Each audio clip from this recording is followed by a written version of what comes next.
வணக்கம். லாஸ்ட் வீடியோல types of ஃபிராக்ஷன்ல இருந்து ப்ராப்பர் ஃபிராக்ஷன், இம்ப்ராப்பர் ஃபிராக்ஷன் அப்படின்னா என்னன்னு பார்த்தோம். இப்போ மிக்ஸ்டு ஃபிராக்ஷன்னா என்னன்னு பார்க்கலாம்.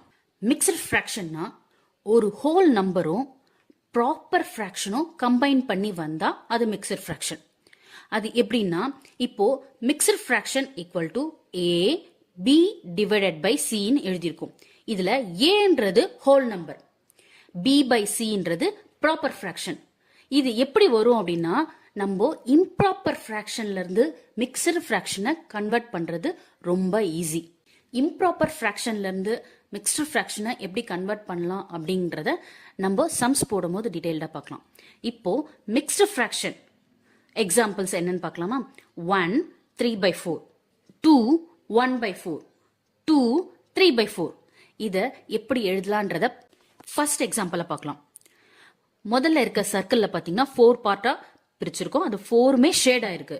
அடுத்த சர்க்கிள்ல பாத்தீங்கன்னா 3 பார்ட்ஸ் மட்டும் ஷேட் பண்ணிருக்கோம், ஒரு பார்ட் மட்டும் ஷேட் பண்ணல. சோ ஃபர்ஸ்ட் சர்க்கிள் ஃபுல்லா ஷேட் ஆனதுனால அது 1. அடுத்த சர்க்கிள்ல பாத்தீங்கன்னா 3 பார்ட் மட்டும் ஷேட் பண்ணதுனால அது 4 பார்ட் இருக்க ஒரு சர்க்கிள், 3 பார்ட் மட்டும் நம்ம ஷேட் பண்ணிருக்கோம். சோ அதை எப்படி எழுதலாம், 3 டிவைடட் பை 4ன்னு எழுதலாம். அப்போ மிக்ஸ்டு ஃபிராக்ஷன்ல இது எப்படி எழுதலாம், ஹோல் பார்ட்ன்றது 1 3/4 அப்படின்னு எழுதலாம். அடுத்த எக்ஸாம்பிள் பாத்தீங்கன்னா 4 பார்ட்ஸ் இருக்க ஒரு பாக்ஸ், அதை ஃபுல்லா ஷேட் பண்ணிருக்கோம். அடுத்த பாக்ஸையும் 4 பார்ட்ஸ் இருக்க பாக்ஸ் ஃபுல்லா ஷேட் பண்ணிருக்கோம். அடுத்தது 4 பார்ட்ஸ் இருக்கிறதுல 1 மட்டும் ஷேட் பண்ணிருக்கோம்.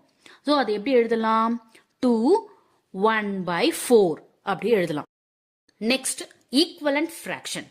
ஈக்குவலன்ட் ஃபிராக்ஷன்னா என்ன, நியூமரேட்டரும் டினாமினேட்டரும் ஒரு ஃபிராக்ஷன்ல ஒரு நம்பர் இருக்குன்னா அடுத்த வர ஃபிராக்ஷன்ல டிஃபரெண்டா இருக்கும். நியூமரேட்டரும் சேஞ்ச் ஆயிருக்கும், டினாமினேட்டர் நம்பரும் சேஞ்ச் ஆயிருக்கும். ஆனா அத ஃபிராக்ஷன் பண்ணும் போது a by bயும் ஈக்குவலா இருக்கும், c by dயும் ஈக்குவலா இருக்கும்.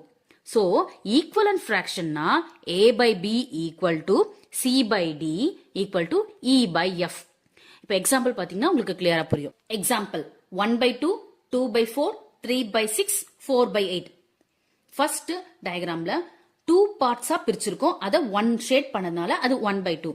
அடுத்தது 4 பார்ட்ஸா பிரிச்சிருக்கோம், அத 2 மட்டும் ஷேட் பண்ணதுனால 2/4. அடுத்தது 6 பார்ட்ஸ் இருக்க பாக்ஸ் 3 மட்டும் ஷேட் பண்ணதுனால 3/6. இது எல்லாமே ஈக்குவல்னு சொல்றோம். எப்படின்னா 1/2 நீங்க டிவைட் பண்ணா ஒரு வேல்யூ கிடைக்கும், 2/4 டிவைட் பண்ணீங்கன்னா அதுக்கு ஒரு வேல்யூ, 3/6 டிவைட் பண்ணா அதுக்கு ஒரு வேல்யூ கிடைக்கும். இது 3 வேல்யூமே ஈக்குவலா இருக்கும். சோ இது ஈக்குவலன்ட்